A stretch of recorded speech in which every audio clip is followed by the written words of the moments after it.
ጤና ይስጥልኝ እንደምንውላችሁ አምሽታችኋል ተመልካቾቻችን። የኢራን ጸጥታ ኃይሎች በሰልፈኞች ላይ ተኩስ መክፈታቸው ሲነገር በሀገሪቱ ተባብሶ ለቀጠለው አመጽ የኢራን መሪዎች አሜሪካና እስራኤልን በቀጥታም ተጠያቂ አድርገዋል። የኢራን ጠቅላይ መሪ ሰልፈኞች የውጭ ሀገር ፕሬዝዳንትን ለማስደሰት በገዛ ጎዳናቸው እየሮጡ ነው በማለት ወንጅለዋል። በዝርዝር እንመለከተዋለን። የሶማሊያ ፕሬዝዳንት እስራኤልን ከአፍሪካ ቀንድ አስወጣለሁ በማለት ሲዝቱ በአሜሪካም የተጀመረው ተቃውሞ ሰልፍ ለሁለተኛ ቀን መቀጠሉ ይሰማል። ሌሎችም አሉን።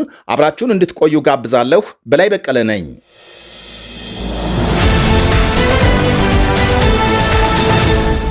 በኢራን ህዝባዊ ተቃውሞ ተጠናክሮ በቀጠለበት ሁኔታም የሀገሪቱ ጠቅላይ መሪ አያቶላህ አሊ ካማኒ የአንድነት ጥሪ ማቅረባቸው ተነገረ።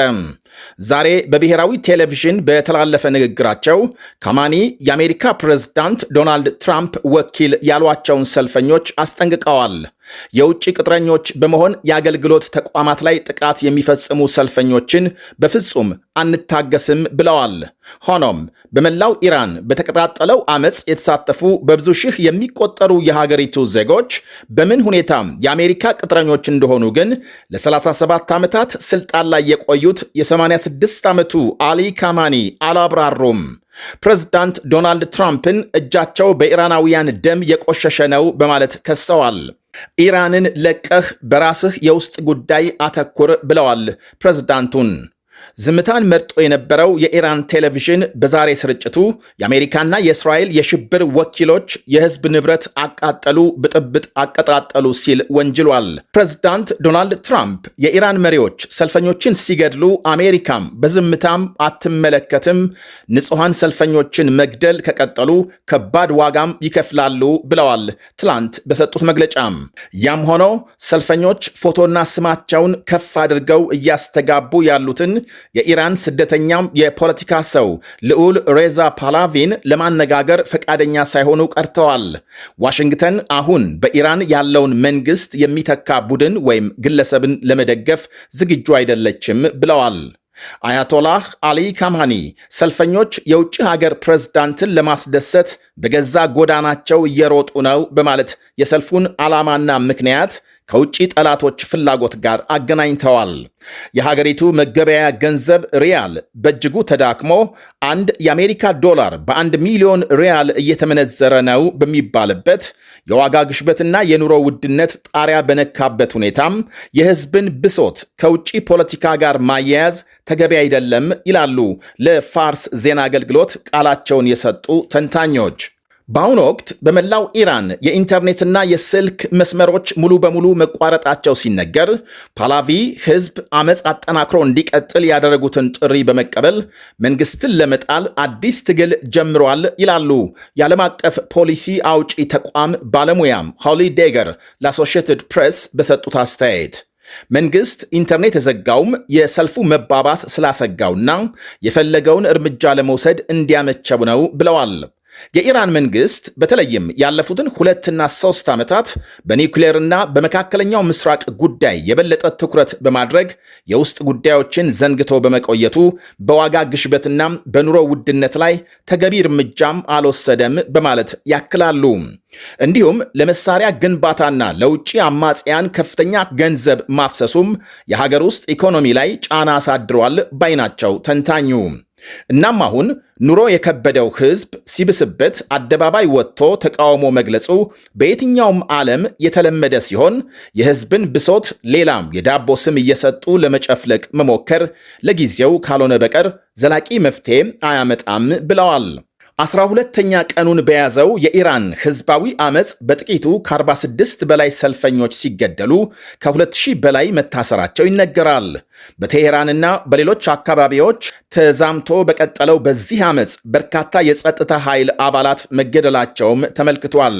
ወጣት፣ ሽማግሌ፣ ድሃና ሀብታም ሳይል ከሁሉም የህይወት አቅጣጫ የተወጣጡ ኢራናውያን ግማሽ ክፍለ ዘመን ለሚጠጋ ጊዜ ተጭኗቸው የቆየን የገነገነ አገዛዝ አሽቀንጥረው ለመጣል ቆርጠው ተነስተዋል ይላሉ ሌሎች ወገኖችም። ዘግይቶ በወጣ ዜና ደግሞ በተለያዩ አካባቢዎች የጸጥታ ኃይሎች ሰልፈኞች ላይ ተኩስ ከፍተው በርካቶች ሳይገደሉ እንዳልቀረ ተነግሯል።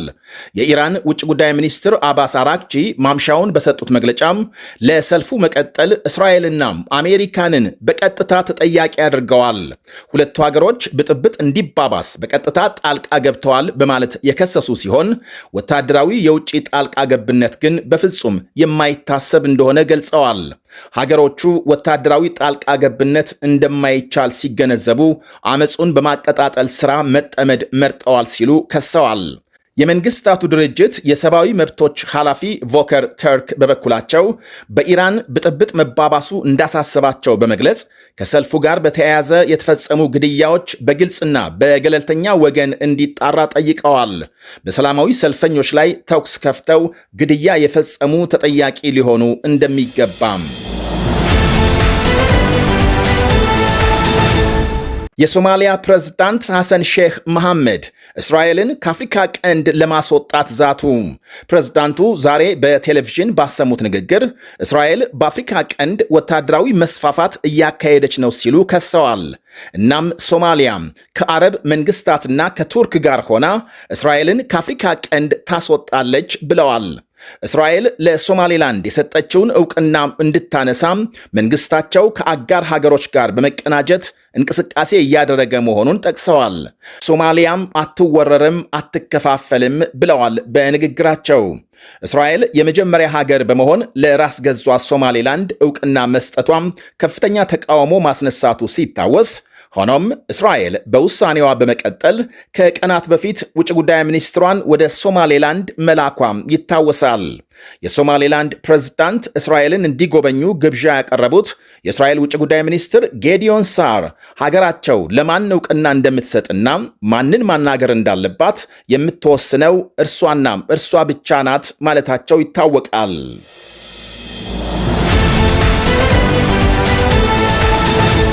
የትራምፕ ወታደሮች በፖርትላንድ ሌሎች 2 ሰዎች ተኩሰው ማቁሰላቸው ሲነገር፣ ትላንት በሚኒሶታም በአንዲት ሴት ላይ የተፈጸመውን ግድያ በመቃወም በተለያዩ የአሜሪካ ከተሞች ሰልፎች መካሄድ ቀጥለዋል። በፖርትላንድ በጥይት ተመተው የቆሰሉት ባልና ሚስት ሲሆኑ መቁሰላቸው ከመነገሩ ውጪ በምን ሁኔታ ላይ እንዳሉ የተባለ የለም። የደህንነት ሚኒስቴር ከሁለቱ ሰዎች አንዱ ህገወጥና በወንጀል ድርጊት የሚፈለግ የቬንዙዌላ ተወላጅ መሆኑን ለማምለጥ ሲሞክሩ ወታደሮች መተኮሳቸውን ገልጧል። ትላንት በሚኒሶታም ሪኔ ኒኮል ጉድ የተባለች የ37 ዓመት ሴት በአንድ ወታደር መገደሏን ተከትሎ ከፍተኛ ቁጣ መቀስቀሱ ይታወሳል። ገዳይ ጆናታን ሮስ ይባላል። በደህንነት መስሪያ ቤት ለ2 አስርተ ዓመታት ገደማም መስራቱ ሲነገር ከ6 ወራት በፊት በተመሳሳይ አንድ መኪና አስቁሞ ለማናገር ሲሞክር በተፈጠረ ግብግብ ክንዱ ላይ ቀላል ጉዳት አጋጥሞት ነበር ተብሏል። ያኔ ግብግብ በገጠመው ሰው ላይ የኤሌክትሪክ ማደንዘዣ መሳሪያ ሲተኩስ ዛሬ ከ6 ወራት በኋላም በእውነተኛ ጥይት የ3 ልጆች እናት ሕይወት ቀጥፏል። ግድያውን የሚያሳይ ቪዲዮ ከወጣ በኋላም በመላው አሜሪካም ከፍተኛ ተቃውሞ ሲቀሰቀስ፣ ፕሬዝዳንቱና ሌሎች ባለስልጣናት ግን ራስን የመከላከል እርምጃ ነው በማለት ወታደሩን ለመከላከል ሞክረዋል።